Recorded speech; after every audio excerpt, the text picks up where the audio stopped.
सो hi guys, आज हम बात करने वाले हैं डिमांड एंड सप्लाई। ठीक है, और सपोर्ट एंड रेजिस्टेंस की भी बात करेंगे कि ये सपोर्ट एंड रेजिस्टेंस कितने टाइप का होता है, इनके बारे में भी हम बात करेंगे। ठीक है, सो सबसे पहले देखते हैं कि जो सपोर्ट एंड जो रेजिस्टेंस होते हैं वो कितने टाइप के होते हैं। ठीक है, सो गाइस देखो, ये मैंने आपके सामने ना कुछ ड्रॉ करके रखा है। मैंने इसलिए इसको पोस्ट करके किया था कि आपका थोड़ा बहुत टाइम बच जाए। ठीक है, सो अगर हम देखें ना कि डिमांड एंड सप्लाई कितने टाइप के हो सकते हैं, तो ये रहा टाइप 1 और ये रहा टाइप 2, मतलब दो टाइप के होते हैं। ठीक है, एक तो होते हैं जो हॉरिजॉन्टल लाइन के बेस पे होते हैं और दूसरा होता है जो ट्रेड लाइन के बेस पे होता है। ठीक है, देखो, मार्केट ऊपर जाकर के किसी पर्टिकुलर पॉइंट से नीचे आता है या फिर मार्केट नीचे जाकर के किसी पर्टिकुलर पॉइंट से ऊपर आता है, तो इसके पीछे बहुत बड़ा रीजन होता है। ठीक है, जिसमें अगर हम आज की बात करें ना, आज को टॉपिक लेके, तो डिमांड एंड सप्लाई ये सारा इसी का काम होता है। ठीक है, और भी काफी रीजन होते हैं, लेकिन आज का जो टॉपिक है ना डिमांड एंड सप्लाई, उसके हिसाब से अगर हम बात करें ना, तो देखो होता क्या, मार्केट जब ऊपर जाता है ना, ठीक है, तब किसी पॉइंट से नीचे आता है, तो ये जो रेजिस्टेंस बना है ना, ये पता है रेजिस्टेंस क्यों बना?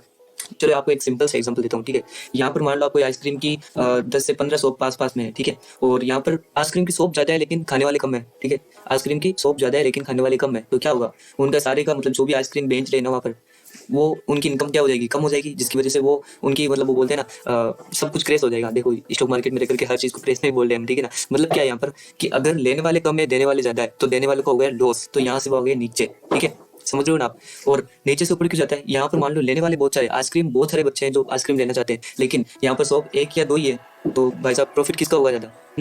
इसका ज्यादा प्रॉफिट होगा ना, क्योंकि यहाँ पर तो दो आइसक्रीम के ठेले हैं और यहाँ पर एक ही आइसक्रीम, एक 4 से 5 या 10 आइसक्रीम के ठेले हैं। ठीक है, इस जगह पर 10 आइसक्रीम के ठेले हैं, कितने? 10।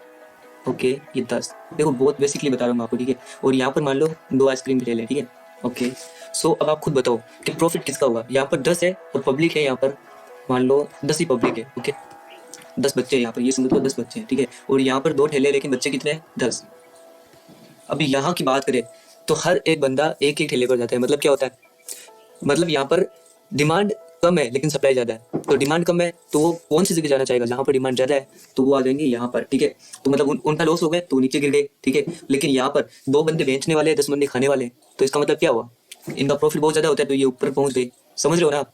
मतलब बहुत सिंप्लीफाई करके दिखा रहा हूँ आपको। ठीक है, तो ये तो था हमारा हॉरिजॉन्टल वाइज, और ये होता है ट्रेंड वाइज। ठीक है, जो ट्रेंड लाइन के फॉर्म में रहता है डिमांड एंड सप्लाई, यहाँ पर डिमांड कम हुआ, यहाँ डिमांड ज्यादा हुआ, डिमांड कम हुआ, डिमांड ज्यादा हुआ। ठीक है, तो ये होता है हमारा डिमांड एंड सप्लाई। सारा जो गेम है ना इसका डिमांड और सप्लाई पर ही डिपेंड करता है। जो बोलते हैं ना मार्केट में सब कुछ भाव है, भाव ही भगवान है, सुना है ना आपने कभी? हर्षित मेहता स्कैम वाली वो वेब सीरीज क्यों देखिए ना कभी, तो उसके अंदर भी तो ऐसा ही होता है ना, भाव ही तो भगवान है, कुछ भी कर सकते हैं, जिसके हाथ में भाव आ गया ना भाई, कुछ भी कर सकता है वो। ठीक है, थोड़ा फंडामेंटल तरीके से बोल रहा हूँ लेकिन बात सही है। ठीक है, सो ये डिमांड एंड सप्लाई वाला आप चीज समझ चुके होंगे। ठीक है, सब नेक्स्ट आगे टॉपिक है हमारा कि माइनर, मेजर और स्ट्रॉन्ग, इनके बारे में कैसे जाना है। ठीक है, सो सबसे पहले हम बात करते हैं कि हमें ये जानना जरूरी क्यों होता है कि माइनर क्या होता है, मेजर क्या होता है और स्ट्रॉन्ग क्या होता है। तो देखो, सबसे पहले तो ये चीज होती है कि माइनर सपोर्ट होता है, मेजर भी एक सपोर्ट होता है, स्ट्रॉन्ग भी एक सपोर्ट होता है, जिसके बारे में अभी हमें बात करनी है। ठीक है, तो हमें ये जानना क्यों जरूरी है, पहले तो इस पर बात करते हैं।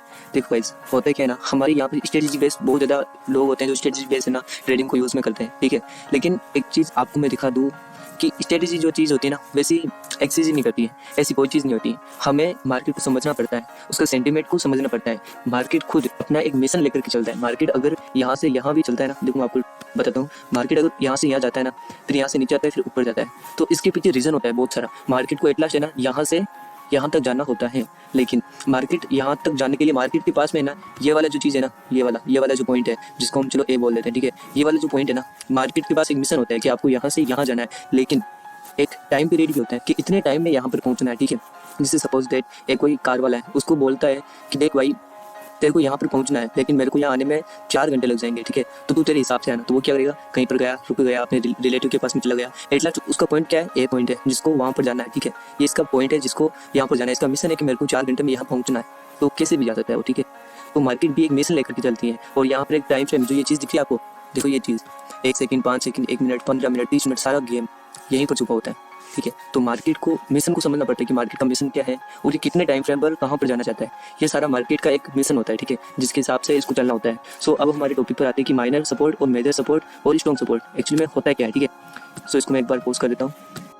सो देखो, सबसे पहले तो हम बात करते हैं कि माइनर सपोर्ट, मेजर सपोर्ट और स्ट्रॉन्ग सपोर्ट को हम किस तरीके से ऑब्जर्व कर सकते हैं। ठीक है, तो देखो, जब भी मार्केट डाउनफॉल करता है, ठीक है, डाउनफॉल क्या ना, डाउनफॉल करने के बाद में मार्केट जब भी किसी इंपॉर्टेंट लेवल पर, जो कि साइकोलॉजिकल लेवल होना चाहिए। ठीक है, अगर हम बात करें ना, तो साइकोलॉजिकल लेवल कौन सा, अभी अर्थ रिस्पांस है ना, तो देखो साइकोलॉजिकल लेवल है बैंक निफ्टी का, आप नोट कर सकते हो इस चीज़ को, ठीक है।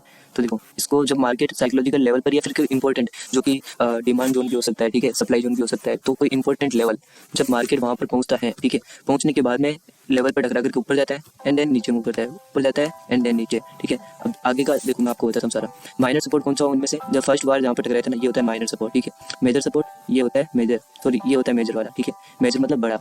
और स्ट्रॉन्ग सपोर्ट ये होता है स्ट्रॉन्ग सपोर्ट, ठीक है, समझ गए आप। अब देखो एक बार थोड़ा इसको बड़ा करके दिखा देता हूँ। ओके, सो अब देखो माइनर, मेजर और स्ट्रॉन्ग, अब ये किस तरीके से हमारी हेल्प करेंगे, जो हमारी टेक्निक्स है, नई नई टेक्निकल एनालिसिस के अंदर ये सब हमें हेल्पफुल करती है हमारी परफेक्ट एंट्री और एग्जिट के लिए, ये क्यों इतना जरूरी है, ठीक है, इसके बारे में हम बात करते हैं। देखो अब ये तो समझ गए कि माइनर कौन सा होता है, स्ट्रॉन्ग कौन सा होता है और मेजर कौन सा होता है। जो फर्स्ट पॉइंट होता है माइनर, सेकंड वाला स्ट्रॉन्ग और थर्ड वाला मेजर।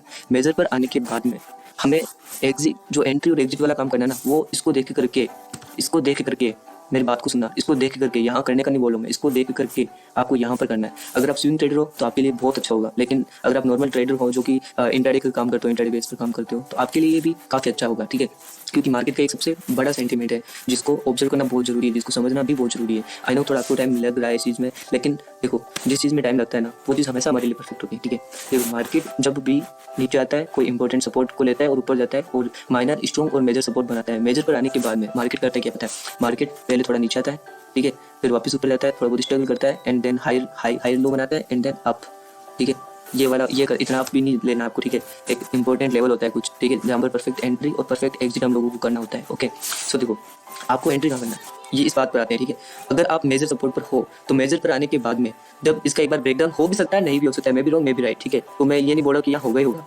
जब यहाँ पर आता है ना मार्केट, यहाँ पर आने के बाद में जब कैंडल कंफर्मेशन मिल जाए आपको, और 2-3 कंफर्मेशन और होते हैं ना, सारे कंफर्मेशन जब मिल जाए कि हाँ यहाँ पर हमारी एंट्री हो सकती है, अगर आप स्विंग ट्रेडर हो तो आपके लिए काफ़ी अच्छा होगा, ठीक है। स्विंग ट्रेडर हो ना तो बहुत ज़्यादा अच्छा होगा, क्योंकि आप ये वाला मोमेंटम ले सकते हो, क्योंकि एक दिन में तो इंट्राडे में पॉसिबल नहीं है इतना बड़ा। बाकी अगर आप इंट्राडे में यूज़ करते हो तब भी आप अच्छा खासा प्रॉफिट कर सकते हो इससे, जब कैंडल कंफर्मेशन मिल जाए ना आपको। जैसे कि अगर मैं आपको दिखाता हूँ एक जोन क्रिएट करके, ठीक है। सो अगर मान लो ये कैंडल बनी यहाँ पर, ठीक है, ये बुलिश कैंडल बनी, जब बुलिश कैंडल का ये वाला हाई ब्रेक हो जाए, ठीक है, बुलिश कैंडल का ये हाई भी ब्रेक हो जाए, तब आपको यहाँ पर एंट्री करनी है एंड देन आप टारगेट रखते हो, ये वाला टारगेट रख सकते हो, ठीक है। मैं आपको दिखा देता हूँ टारगेट भी, इससे ज़्यादा आप नहीं सोचना चाहिए, ठीक है।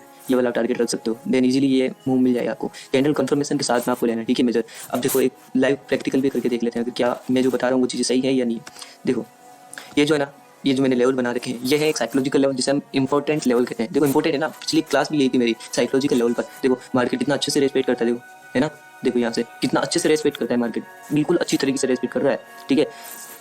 यार इस चीज़ को लेकर के मेरा थोड़ा है ना वो दिल हार्ट ऐसे कर रहा है कि यहाँ पर अगर मैं होता ना, यहाँ पर मैं पक्का एंट्री लेता, क्योंकि बड़ा गेप अप हुआ और गेप अप वो भी इसके लेवल के ऊपर हुआ है ना, 36,000 साइकोलॉजिकल लेवल के ऊपर, वापस से नीचे तो आएगा नहीं। और कुछ कंफर्मेशन भी था कि ये जो बुलिश कैंडल थी इसका ब्रेक हुआ, यहाँ पर मैं एंट्री करता। देखो मार्केट को पूरा हम खा नहीं सकते, ठीक है। जब मौका मिले, जब मार्केट खुद बोले ना कि आप ले सकते हो तो ले लीजिए, वरना आप इतना ज़्यादा वो ग्रेडी मत बनना इस चीज़ के अंदर। सो अब हम बात करते हैं कि माइनर मेजर ये कैसे पता चलेगा। देखो सबसे पहला अगर हम बात करें, मार्केट है ऊपर जाइए और ये पहला इंपॉर्टेंट लेवल बनाया था इसने, ये वाला, ये हुआ स्ट्रॉन्ग एंड देन ऊपर गया, ये यहाँ पर होगा मेजर, ठीक है। ये तो था हमारा कौन था, माइनर, ये कौन सा था, स्ट्रॉन्ग, ठीक है, ये स्ट्रॉन्ग वाला था और ये था मेजर। मेजर के बाद में मैंने स्ट्रक्चर में ड्रॉ किया ना कि एक बार ब्रेकआउट देगा फिर ऊपर जाएगा। देखो ये सेम स्ट्रक्चर वैसे ही, ठीक है। तो इस देखो मैं और भी एग्जांपल बहुत सारे बता सकता हूँ, ठीक है, लेकिन इतना वो आपका भी टाइम खराब होगा। बस आप क्योंकि आप एक ट्रेडर हो, आपके अंदर ना एक मिलीनियर माइंड है, तो आप हर चीज़ को ऑब्जर्व कर सकते हो, इजीली ऑब्जर्व कर सकते हो, ठीक है। सो अगर हम बात करें यहाँ पर भी आप देख सकते हो, ये वो आपका माइनर, ये स्ट्रॉन्ग, ये माइनर था ना, यहाँ पर है minor, strong and then major and up. Okay, थोड़ा सा ब्रेक हुआ, अब ऐसी बहुत सारी जगह मिल जाएगी आपको जहाँ पे आप अच्छी एंट्री और एग्जिट कर सकते हो। ओके, सो फिलहाल अभी के लिए बस काफ़ी हुआ ये तो, ठीक है। आगे की बात हम अगले चैप्टर में करेंगे कि आपको और भी बहुत सारी ऐसी चीज़ें बताएंगे। देखो ये जो चीज़ आज मैंने बताई ना, आपको नॉर्मल लग रही होगी, लेकिन एक बात बता दूँ ना, सीरियसली ये बहुत इंपॉर्टेंट चीज़ है। इसको मैंने जो बोला ना, इसके बारे में मैंने इतना भी कुछ नहीं बताया, बहुत कुछ बता सकता हूँ, ठीक है। हाँ मैं प्राइवेट क्लासेस जब करूँगा ना तो वहाँ पर सब कुछ बताऊँगा, लेकिन ये समझना आपको बहुत जरूरी है। जब तक बेस क्लियर नहीं होगा ना तब तक आप आगे की चीज़ें अच्छे से ऑब्जर्व नहीं कर पाओगे, ठीक है। सो जिस चीज़ में टाइम लगता है ना उसमें लगने दीजिए, ठीक है, जल्दबाजी मत करना उसमें कभी। ओके, सो अभी की क्लास ठीक है, बस इतनी काफ़ी है और कल और कुछ हम बताएंगे इनके बारे में, ठीक है। So good night.